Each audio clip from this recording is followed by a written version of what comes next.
انتهت كأس العالم والروح العالمية ما زالت تسكن الهلال لا يبدأ موسما. شباك الرياض 1-0. الهلال يتقدم في شوط المباراة الأول عبر يسارية متعب الحربي 1-0. وصلت عند تنبكتي تمريرة إلى نونيز والتسديدة من نونيز منطقة الجزاء قطعت وابعدت الكرة لتصل هلالية. مالكوم ينطلق، مالكوم مع الكرة، مالكوم يلعبها في الجهة اليسار. الله ما حدث مع هذه الكرة، الاثنين تعازموا على مرمى الرياض وفي النهاية الكرة مرت إلى خارج أرضية الملعب. شوف مالكوم إلى سالم، وصلت لمالكوم، كان ممكن يسدد هنا لكن فضل يلعب لسالم. استعد الآن لتنفيذ كرة. روبن نيفيز يتحرك ويرسل كرة. الله مرت الكرة إلى خارج أرضية الملعب.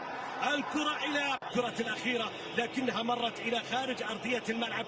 أيضا على ما يبدو بأنه روبن نيفيز كان يطالب بركلة ركنية بأنه مالكوم تقدم ثم الكرة لمالكوم.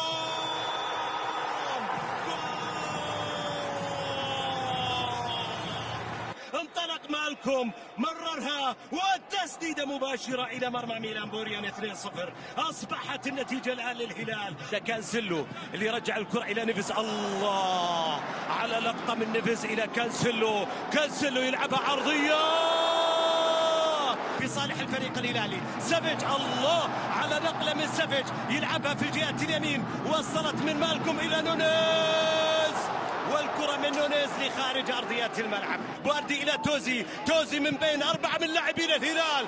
بونو في أول اختبار ينجح، بونو يبعد في منتصف الملعب.